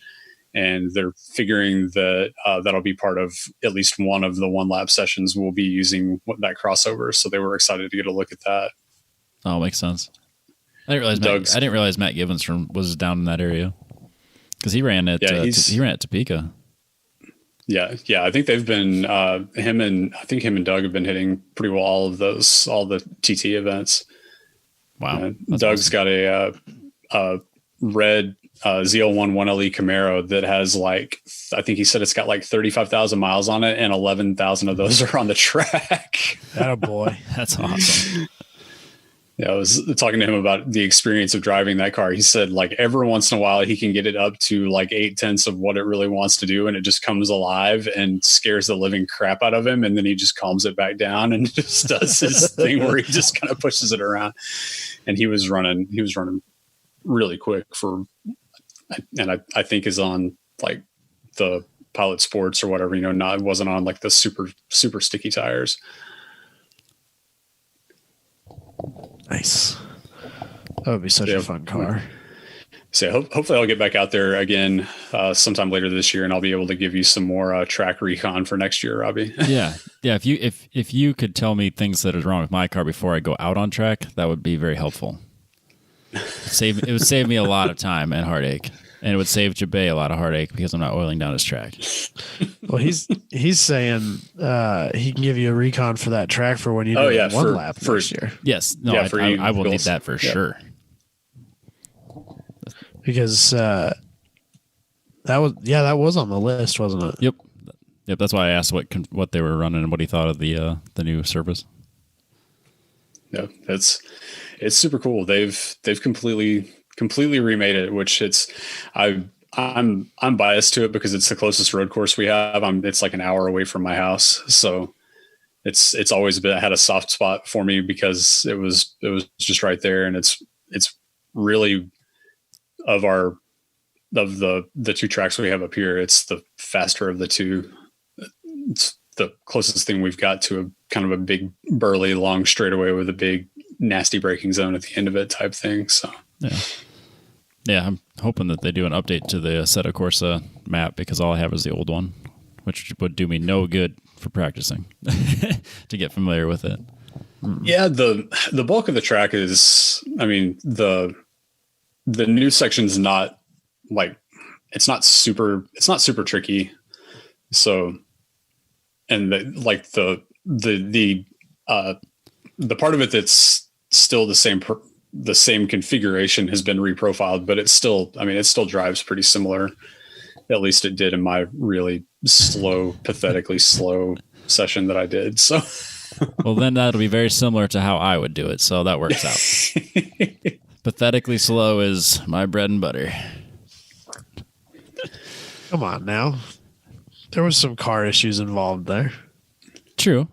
But still, it was pathetically slow, and that's fine. I mean, you could have beat it. You could have maybe beat a fit or two if you would have had a decent diff. I couldn't beat him. No, maybe with a diff.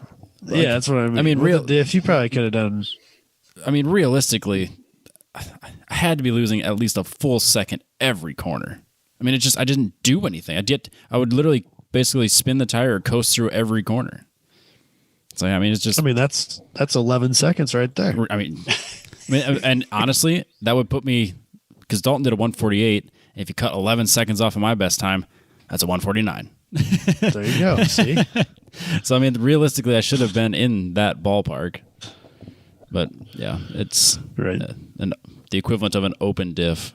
And now I'm even questioning that I haven't jacked the car up and spun the wheel going, all right, well, do they spin the same direction at least? I vaguely remember doing that, just doing a sanity check going, yep, they both spin forward. At least it's a viscous. But I don't know, man. It was trashed. Because even the 240s never was that bad. Just get the open diff and weld it. Call it good. Well, the bad thing was I just did a Facebook Marketplace search and there's a Tomy 1.5 way for sale in Fargo for $500. I'm like, oh, of course there is. That'd be a great one. It's only money. Yeah. No.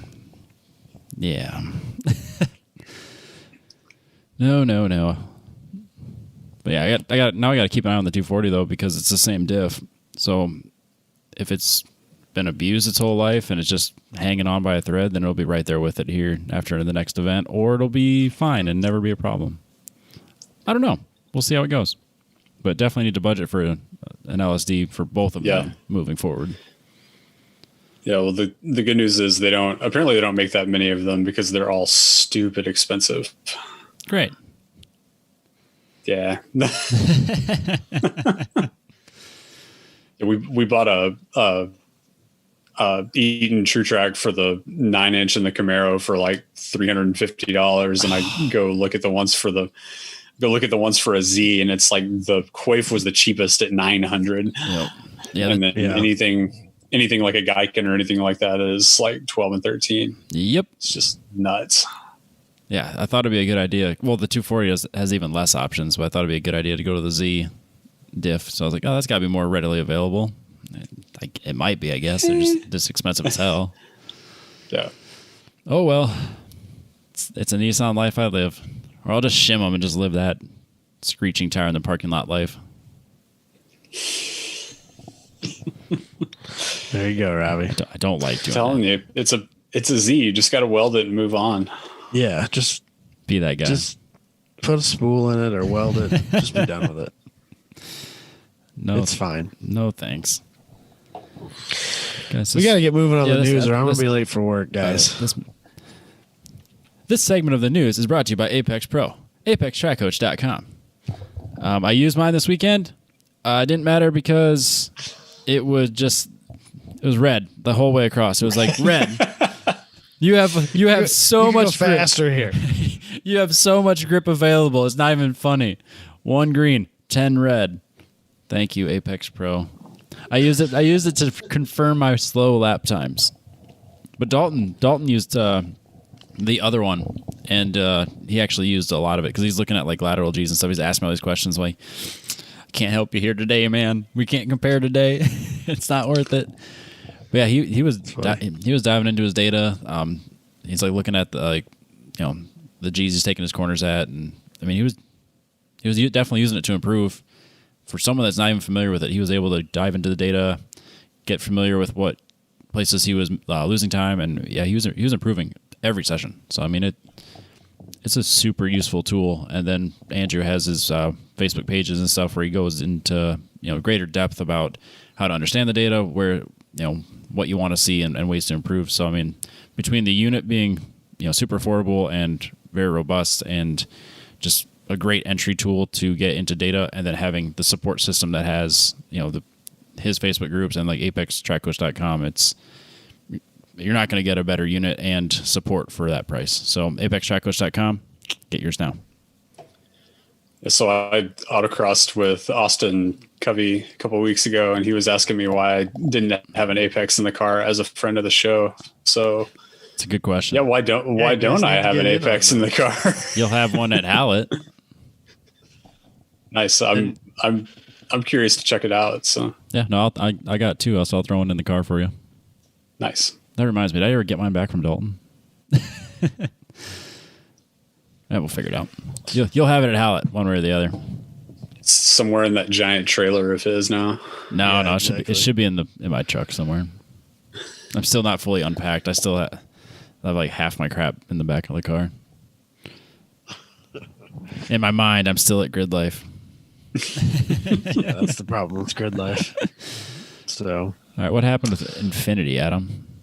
Well, up first, Infinity says that they need to revamp once again and cut costs by becoming less luxurious. Why don't they cut costs just by getting rid of it then? Yeah, so they describe it as Nissan Plus, and I'm like, isn't that what it is already? Ever. No, if anything, they need to go the other direction and make them more luxurious. Yeah, more expensive, farther up. Make them way more different than a Nissan. Yeah, I don't tend to disagree with that. It seems like those crazy luxury brands are where the money's at. Yeah, for sure. Because I mean, that's what Hyundai's doing with the Genesis and stuff, and that's that's way better. If it was just a rebranded Kia or a Hyundai, Hyundai. Sorry, if it was just a rebranded Hyundai, no one's going to want it. But if it's a totally different, higher quality vehicle, you're going to get a totally different market. And Infinity being way too close to Nissan, making it closer is not going to help you. It'd be like Scion, and it's just going to die. Well, I think right now too, having looked at some of their stuff, the price difference for the relative difference in the cars doesn't make any sense. Like if you look at the Rogue and then the whatever, the QX 69 or whatever they're calling it. Yeah, who knows? I don't see that much difference in, it's 20 grand more or 25 grand more. Like I don't get it. No, it needs to scream, I'm actually $20,000 more in quality. I kind of understand the point they made where they need to maybe pull back from using their own platforms and move towards, like upscaled versions of platforms that Nissan already makes.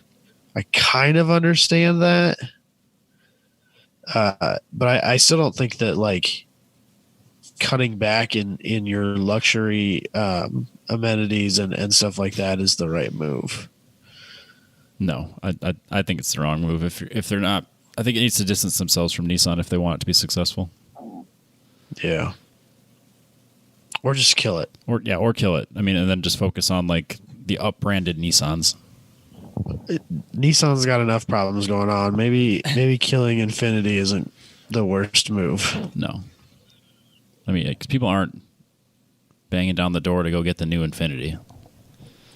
Well, I saw that Nissan posted I think it was a $6.5 billion loss on the last fiscal year. Good Lord. Yet they're teasing an all new Z car at the same time. Well, they can't sell the old Z car. You mean the one they debuted in 2009? Yes, that one. They need to. Jesus. That needs to go away. Same with the GTR. Yes, it needs to be completely redone if they want it to be successful. Yeah.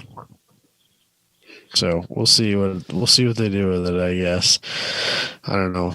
Yeah, as long as it doesn't look like the car they used in the header picture there, I think they'll be fine. That's a really weird grill. Oh, that front end is bad. Like, it's some concept car. I'm not even sure what it is, but it's bad. That grill looks like a weird mustache. I mean, it looks like a Nissan Tesla Model 3, basically. That mated with a Genesis. Yeah, I'd buy that, yeah. I don't hate the wheels, but that's kind of where it stops for me. Yeah, pretty much. So, up next, the Dodge Challenger may get the Dodge Viper ACR treatment, which I think is backwards of what they should have done. Yeah, I mean, taking a 4,400-pound car and trying to make it a track car is not the best choice.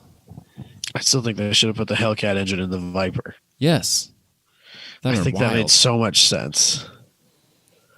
Well, it weighs 4,400 pounds, and it's made on a platform that Mercedes cast off 20 years ago at this point. Man. It's you gotta do something different, man. There's that Bilstein Challenger that does okay at Gridlife and Pikes Peak and stuff, but I mean, but he's got all the power in the world, and he's got all the tire in the world, and it's a very well developed chassis, and it's still not it's not slow. Don't get me wrong. No. And I love that they bring it out there. It sounds great. It looks cool. It's awesome, but it's not the record setting car that I think Dodge wants it to be. But at the same time, did they run the 355 Kumos on all four corners on that car at one point? I can't say for sure, I guess. Let's just say yes. I know this weekend he was in Unlimited, but I don't know if he normally runs in track mod, and I don't know what tires he normally runs on it. So, I know at one point they had the pre-production test mule Demon engine in there. That would be fun. They weren't supposed to let people know that, even though it was at Midwest Festival. So if they had to open the hood to work on it, they were supposed to try and keep that on the down low. And I think they told Adam that was going on, and so he teched it in their spot so that it didn't have to roll through the line and stuff like that. So the car has that car has some level of factory backing. So it's a cool car, but I just don't see it being the hot seller. But then again, it could sell like hotcakes. They keep selling them somehow, and I don't understand. It's the same. It's like the Z. It's the same car. Yeah, the car's been around forever, and they just keep finding different stickers and different little spoilers and stuff to stick on it. Now it's wide-bodied. Oh, I got to have one of those too. Oh, wait, here's a wide-body Hellcat version. Oh, this one's all-wheel drive. Just how far can we go on this? Good Lord. Yeah, I don't see it. I mean, I'm sure it'll sell, but I'd be surprised to see it out there, smashing track records. Not like the Viper. But then again, they made a neon ACR, and they're out there. Yeah, but that was very different too. Yeah, that was just a club race car, right? Yeah. Well, I mean, there are street. They did sell it as a street car. It wasn't just the like the one that Josh got his hands on, but there are street versions of that car out there. But I don't think, I assume that they're going to go a lot farther with this than they did with that. So they're clearly going after something different, and it's not like the Neon at the time had a performance version. Like that was the air quotes performance version, and so and it was successful in what it was set out to do. It did well in solo racing. It did well in more in the grassroots club racing stuff. They even had their own pro series for it for a while. So, that made sense and it was fine, but this Challenger is not going to do that. No. They could have the world's heaviest pro racing series. Safety is paramount in that series. That's all I'm saying. So they had cage design better be spot on. So they had that the splitter protector things. How big is the one going to be for the track version for the ACR? And of course, it's going to stay on. Right. So it's going to be different. It's going to be a different color besides yellow. That's going to be the way that you can define that it's the ACR, because they're red instead of yellow. Exactly. And it's one big piece that goes over the whole thing. Mm-hmm. Just covers the entire nose. Just has a couple holes in it for the radiator. Yep. Oh no. For the first time ever, I saw a car that still had those on there maybe a month or two ago. And I don't understand it. Like, I would want that off of there. No, it looks silly. I remember I haven't seen him in a while. I don't. Like, it's kind of turned into a thing. We have every one of them I see down here still has them on it, and and every one of them is sliding sideways through a stoplight or just like not shifting at 6,500 RPM, running 40 miles an hour. It's replaced the Mustang for me, and just random like acts of just obnoxious. That's BMW around here, it seems. It was the Mustangs for me on the way home from Gridlife going through Chicago. There was like a Mustang cruise going on. Oh, so we're going through Chicago on the interstate, and it's just like every time one of these Mustangs pulls up next to the truck, and then they think they have to go, and they fucking pull on me. It's like, what I'm in a Z. Well, I'm not even in the Z. The Z's on the trailer with actual stickers on it from an actual race series, and you're in your little race me bitch sticker on the back of your car. Or like one of them had like I roll 40s or whatever on it. Whatever the hell that means. What? It said 40 roll me? Like a roll racing thing? Like a street racing thing? Yeah, I think that's a roll racing thing. Yeah. Now, he was very serious about doing it against my Avalanche. It's just like they'd pull up next to me, look at me, and then just take off. And then the one guy cut in front of me and then cut in between the cars in front of them. I thought for sure we were going to have an accident because there was not enough room for a big fat Mustang to get through there. But and those guys are just like, look at this fucker with his car up on his trailer thinking he's cool. What a douche. You just know that's what they're thinking. Oh, yeah. Did you hear my Mustang? Oh, yeah. Fucking so good. He heard me. They definitely don't have the resonator and the muffler. They're straight through the muffler. Yep. They sure were. They were super tough. I didn't want to stop. I didn't want to start trouble. So I just kept driving until I almost ran out of gas. That's the Robbie Veerhout way. I made one gas stop on the way there and one gas stop on the way back. Jesus Dalton texted me. We're like 20 minutes from Gingerman. He goes, "How do you have any gas left?" I'm like, "Dude, the light came on a while ago. I need to stop now." And then I rolled into my driveway with the light turning on. Why though? Because when you're driving for 7 hours, I don't want to stop for one last gas stop before I go home. I hate pushing it like that. Oh, it's fine. It's fine. Makes me uncomfortable. But then I get unloaded and Jess is like, hey, we need groceries. I'm like, can't I just go to bed? No. You go get groceries. You go get groceries. And then gas the truck up while you're at it. So the ACR Challenger, no. I kind of want them to do it, though. They'll do it, but I don't know, man. The Viper makes sense. The Challenger doesn't. Just give me my Viper pack. That's all I want. The Viper. I want was a so Viper good. Hellcat. That would be good. The Red Eye Viper. I don't know. Is it a Viper if it doesn't sound like a tractor, though?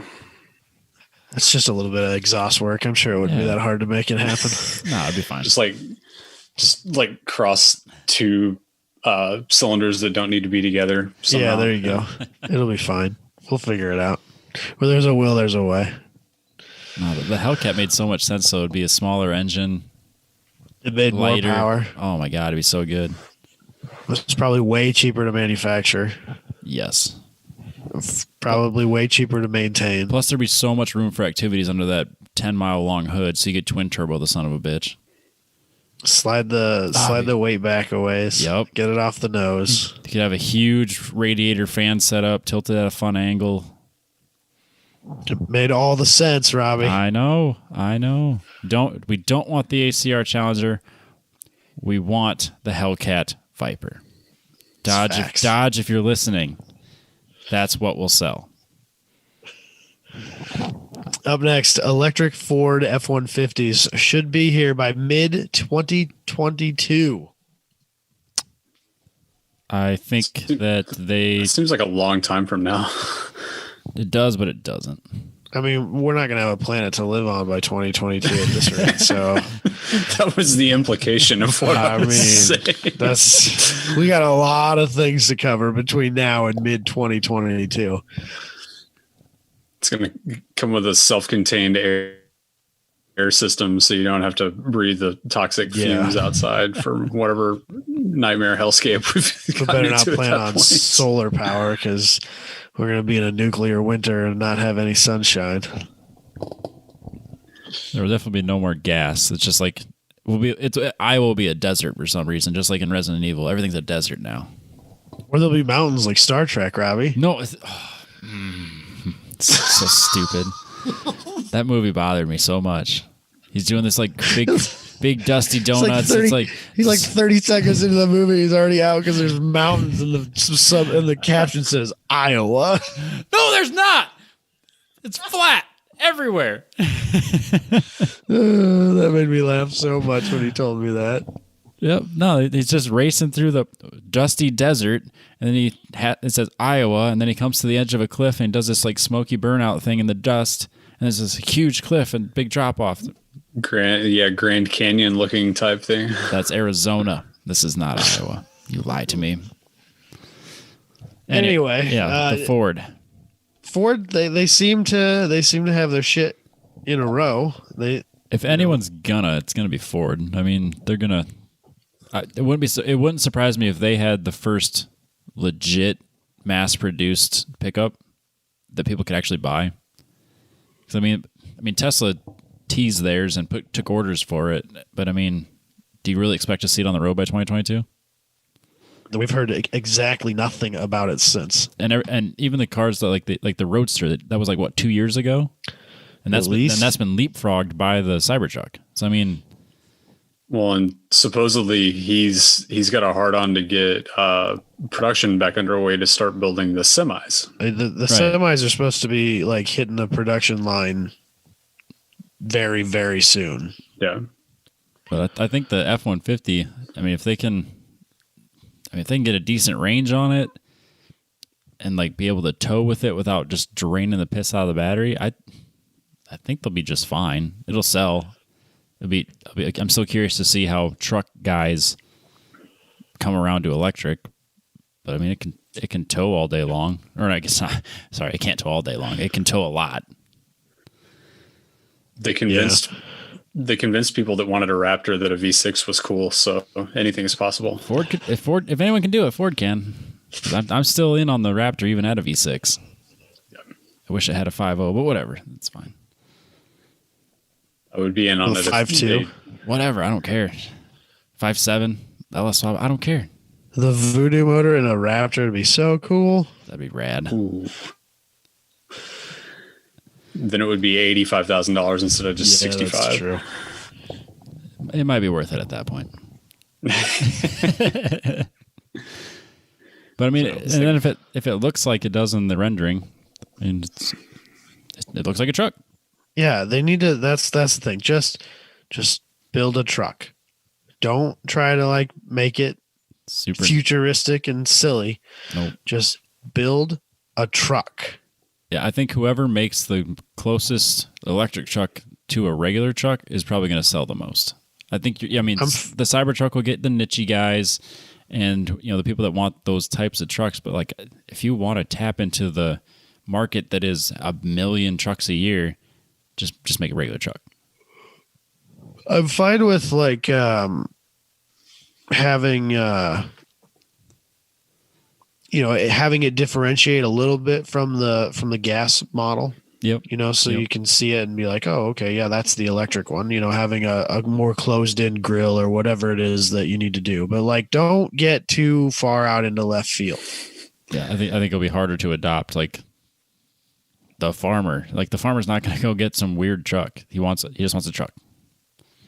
Well, that depends on if you're building it to sell 1 million of them, or if you're building it to get 1 million YouTube views and spark some extra cash flow for your company that is in a continual need of free cash flow. Well, I think realistically they can't build 1 million of these. This will have to be a slow roll type deal. I mean, this is not going to be the answer. The first one out the gate. No. But I think Ford isn't going to drop the ball on it. I think they'll probably do just fine, and I think they're going to sell a fair amount of these. Yeah, probably. And maybe a lot of the guys that daily drive their city trucks, they might lean this way rather than their gas guzzler. I know you love that, Adam. Whatever. I don't even care anymore. Whatever. I drive a full size truck 18 miles each way getting to work and back. So I might be in the market for an electric truck now that we talk about it. Yeah. Yeah. That's fair. Speaking of electric vehicles, Lemons has a $50,000 prize for the first team who can win a race with a full electric car. Is this winner overall? That's how I'm reading this. I think that's how I read it too. Not just in class, in fastest or winner of the weekend. Lemons introduced a $50,000 prize for the first team to win one of the series' many races on full electric power. Man, that's going to be hard. How long do you think a battery lasts in a race? Like, how long do the batteries last for Formula E? Sometimes not even the whole race. So the whole race. The new generation of cars actually does last the whole race now. They don't have to stop halfway through and throw away the old car and get a second one to finish the race. But I think if you overdrive it, you can still run out of gas or run out of juice, energy before the end of the race. I mean that has happened. Yeah, it's part of the strategy is utilizing. I mean, because we can't just have racing where you actually just race the crap out of the car for a certain amount of time. There has to be strategy. The fastest guy wins. Yeah. Yeah. Because so far the strategy shouldn't be the most interesting part of a race. Exactly. Yeah, so far it looks like 2 teams have tried to pilot a electric vehicle through a Lemons race somewhat successfully, and it sounds like, I think probably the money, there's no limit like it is with the rest of the vehicles. I think they're actually letting them, if they can get more expensive parts and can afford it, they'll let them do it. But man, it's got to be just really difficult because one of the teams is swapping batteries, so You go however long you can go. You use an engine hoist to lift the battery out and put a different battery in. Then I assume you're hooking it up to an electric generator and charging that battery while the other battery goes through the race car. I wouldn't be that surprised if they have more than 2 packs. True. Because I'll bet that you can discharge the one pack faster than you can charge the other. Yeah, for sure. So I'll bet you they have more like 3 or 4 battery packs that they're using. Yeah, that'd be hard, and even a really fast battery change is gonna take some time. So and the crazy thing, whenever you're talking about batteries to power a car like that, you've got to be super careful with that, because you're talking about a lot of current. Just making the connections and disconnections and stuff is a kind of a dicey proposition. Yep, I remember. Depending on how it's set up. I remember when hybrids were really starting to become a little bit bigger when I was in automotive school, and it was a big deal to be working on one of those. So I mean, an electric car's got to be about the same. So I mean, you got to be careful disconnecting that, because it's wasn't like 600 volts or something crazy. Yeah, like and that. it's DC, and that will kill you. Oh yeah, it's super dangerous. I remember back on Monster Garage back in the day, they had a build that they did in partnership with like Milwaukee or something, and they powered a car with like 200 drill batteries. I remember, and they were putting them on these like bus bars and like plugging them all in, and dude lays a screwdriver across one of them or something, and they'll like just whoosh. Oh no. Man. That's terrifying. Yeah, scary stuff. Yeah, I have a really healthy fear of that. The greatest part of this in true Lemons fashion is if you win the $50,000, they give it to you in nickels. So they will be delivered. They will be delivered to your home garage in a dump truck. I'd be so pissed. Not as pissed as the people at the bank would be. Whenever you took them in. That would be such a hassle just to get them. Let alone delivering them. I don't think they expect to have to pay out. But I really hope someone gets it. I don't know, man. I hope someone does now. Because I mean, it's Lemons. Shit could happen. Like every other car could have mechanical failure, and all that Lemons electric car has to do is survive, and then all of a sudden they win. I guess, I mean, but it could happen. It could happen. Or you have a weekend where people just don't show up, and all of a sudden it's like this electric car and 4 other cars, and they have problems. We won an endurance race with a Neon that was 12 seconds slower than the fastest car in our class. So I mean, it's possible. The fastest car doesn't have to win. The fastest car almost always doesn't win, especially in budget endurance racing. But yeah, I mean, maybe that's probably what's going to be. It's going to be as much of a very, very strong dose of luck as it is skill and technology. Yep. So, but it's interesting. It really like makes you like think about like, what would I do? You know, it's kind of fun to think about how you would try to go about it if you decided like this is what I want to do. So, guys, I need to get out of here. I'm gonna be late for work. Yeah, you get to work. Let's shut this shit down. Dusty, thanks for coming on again. Yep. It's always a pleasure. Thank you for sharing. Enjoyed it. Thanks for sharing my Nissan pain with me.